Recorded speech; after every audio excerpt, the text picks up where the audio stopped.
Hello guys, welcome back to my channel Ayan ka Fun and Study. Today we are going to talk about the topic Air and Atmosphere, which is the chapter of Chemistry Class 7 for ICSE board, and this is the part 2 of the video.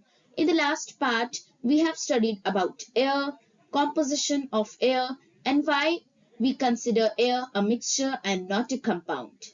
So today we are going to discuss more about them, more great topics in this chapter. So let's begin with our chapter.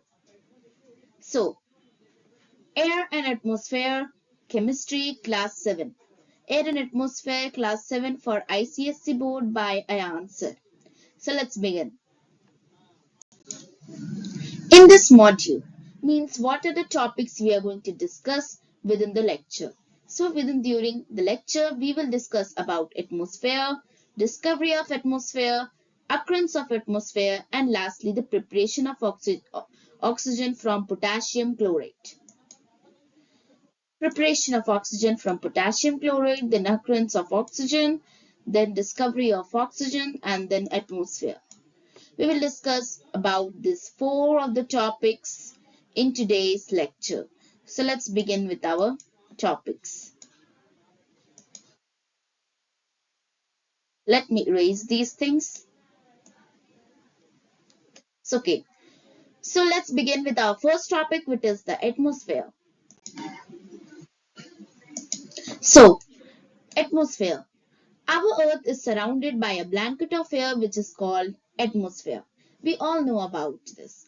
Atmosphere is the thick blanket that covers our Earth's outer surface. And atmosphere is held in place by our gravitational force of Earth. So the ozone layer in the atmosphere blocks the ultraviolet rays of sun. Now, ozone layer helps us in many ways, as we know. And ozone layer is present in atmosphere only. And ozone layer traps the ultraviolet rays, which is also known as UV rays from the sun. The ultraviolet rays from the sun, it harms us in many ways, such as it can cause us skin cancer, and so many other diseases also which can harm us a lot. So to avoid those diseases and to prevent from them, ozone layer in the atmosphere helps us. Then atmosphere maintains the temperature of earth during the night also. Okay, atmosphere has a special type of layer which is known as troposphere. Maybe you all have studied about it in your any other chapters, any other subjects, geography. And you all know that troposphere is one of the layer of atmosphere that traps the terrestrial heat and helps to maintain the temperature of Earth during the night. Then atmosphere helps in maintaining the water cycle in nature. So in this chapter only we will learn about the water cycle in the coming up parts. So that water cycle which we will study within the chapter is not possible without atmosphere. So atmosphere is necessary for the water cycle in nature. And water cycle is very important for us. So let's begin with our next slide. I hope you have understood this four of the topics. Let's move further. Next, oxygen. I have written here 21% because we have already studied that oxygen is 21% in the atmosphere in a previous part. If you have not watched my previous part, then go to my channel. There you will get up my part 1 of air and atmosphere. Please watch it. Then you will clear up with your doubts. Now, oxygen 21%. We are going to discuss about oxygen. Here is given the discovery of oxygen as it was already told in the module. So, oxygen was discovered by Lavoisier in 1779. In 1779, what happened? Lavoisier, which is often called Antony Lavoisier, discovered oxygen.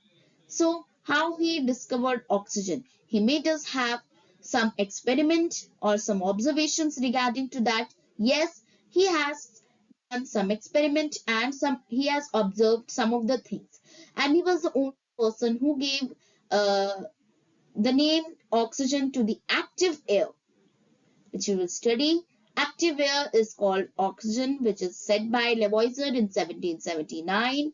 So let's study about the experiment of Lavoisier and his observations. So Lavoisier's experiment. So he studied the oxidation of mercury in a closed environment. This you can see a figure. Here is the figure of Lavoisier's experiment. So he studied the oxidation of mercury. You can see this is a ratter. This is what? Ratter I'm telling, sorry. This is a retort and this is the bell jar and this is furnace. And inside this retort there is some mercury. So Lavoisier has studied and observed the oxidation of mercury in a closed environment. See, you can say this is a closed environment. No air is coming out and getting inside here. So what he did, he took some mercury in the retort and heated it. This is the retort. I'm figuring it out. This thing. See, this portion is the retort, and inside the retort you can see this portion. Here are some of the substance inside it. So this is substance is nothing else but mercury.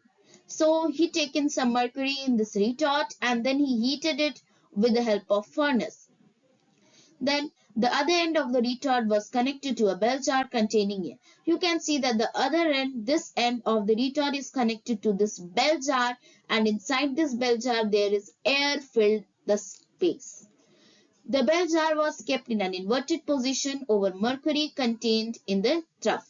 So this bell jar, you can see, it is kept in the inverted positions over mercury contained in the trough. So this is the trough. This you can see, this portion downward. This thing, this is nothing else but this is known as trough. T-R-O-U-G-H, trough. So he has kept some mercury in the trough and over it he had put a bell jar in an inverted position. Now, Lavoisier's observation, like this he has done the setup. Now whatever he has observed, just see. So after heating mercury in the retort for several days, Lavoisier observed that after when we will heat mercury after several days, red mercury oxide was formed and the mercury level which was inside the bell jar, it rose up to 1/5, means rise up to 1/5 of the total volume of the bell jar. Okay, once again I am telling you, means so many days, several days he used to heat up the mercury like this over the furnace in this setup only in a closed environment. So he observed that red mercury oxide was formed and inside this trough, inside this bell jar there was mercury, as we have all know. So that mercury level will rises up to 1/5 in the bell jar of the total volume of the bell jar, 1/5. So he observed that 1/5 of the total volume of bell jar is rises is oxygen and the remaining 4 part is nitrogen. He conclude that. Now we will move towards our next part. I hope it is clear about you about oxygen, who discovered oxygen, in when, and what did he experiment, what did he observed. Okay, so moving towards our next slide. Of oxygen. So what is the occurrence of oxygen, how oxygen occurs? So about 50% of mass of the earth's crust, it consists of which gas? Oxygen gas. Then oxygen mainly occurs in diatomic molecule. Diatomic molecule means O2. I am not writing clearly. O2. Diatomic molecule means O2. In the air, and to a limited extent, means to the last extent, it goes to O3 molecules. That means we can say it is ozone. O3 molecules means ozone. So oxygen occurs in diatomic molecules and O3 molecules means triatomic. Now 89% of water by mass, it consists of combined oxygen through which aquatic organisms survive. Now then the human body has 65% oxygen by mass. Okay, we are having 65% oxygen by mass. These questions are very important. These topics are very important. If you want to take a screenshot of it, then you can take it, because these questions are mostly asked in the exams. So this is very important for you, this percentage. Then oxygen forms 20% of air, of mass of the air. Okay, 20% of mass of the air, then 65% of our human body, then 89% of water, then it occurs in O2 molecules, and to a limited extent as O3 molecules. Then about 50% of mass of earth crust consists of oxygen. These are topics we have discussed. So if you want to take a screenshot, then you can take over it.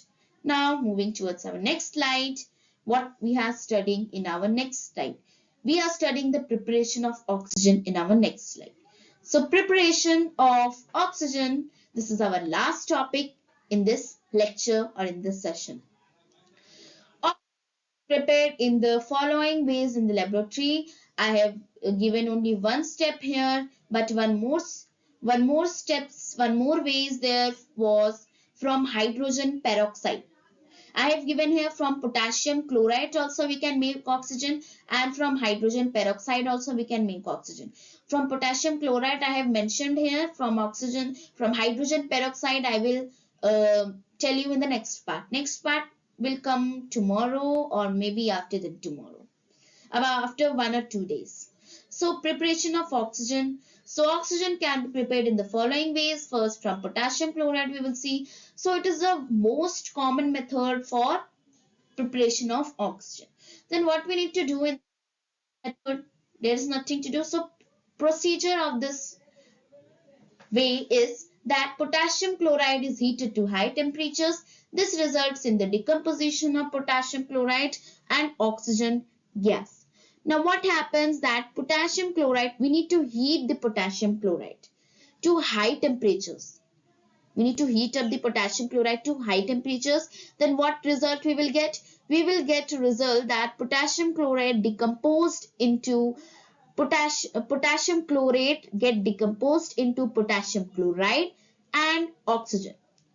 So potassium chlorate is heated, and the gas which we got is potassium chloride and oxygen gas. So to decomposition of potassium chloride means now we were heating up the potassium chloride, so that process is very slow process. So to heat that potassium, to heat the speed of decomposition, we use manganese dioxide as a catalyst. We use manganese dioxide as a catalyst. This is very important thing. What we use as a catalyst in the preparation of oxygen by the potassium chloride method. So we use manganese dioxide. Manganese dioxide is a catalyst. Do you know what is a catalyst? So I am telling you. Catalyst is a substance that speeds up the chemical reaction. That speeds up the rate of chemical reaction.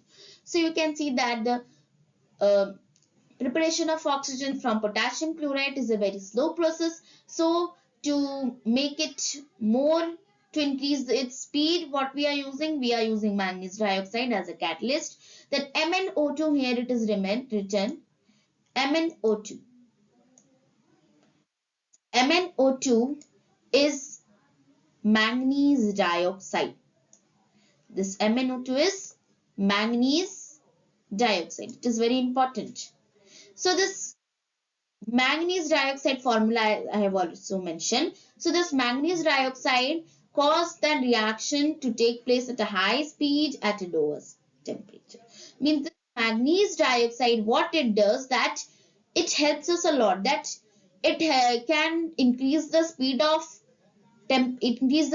of chemical reaction at a very low temperature, because means we do not have to give a very high temperature to increase the speed. This manganese dioxide needs a very low temperature and it can increase the speed of chemical reaction. So it is a very useful for us. So I hope the preparation of oxygen is also clear to my friends. So let's begin. Thank you for watching this video. Please subscribe and like my video. So if you like my video guys, so please subscribe it and share it with your friends, relatives and any other persons. So you can share them so that they will also have benefit from them. Thank you for watching my videos. I'm telling you again. So please wait for my part 3 video. If you have not seen part 1 video, please go and see it. Thank you. Bye bye. We will meet in the next part.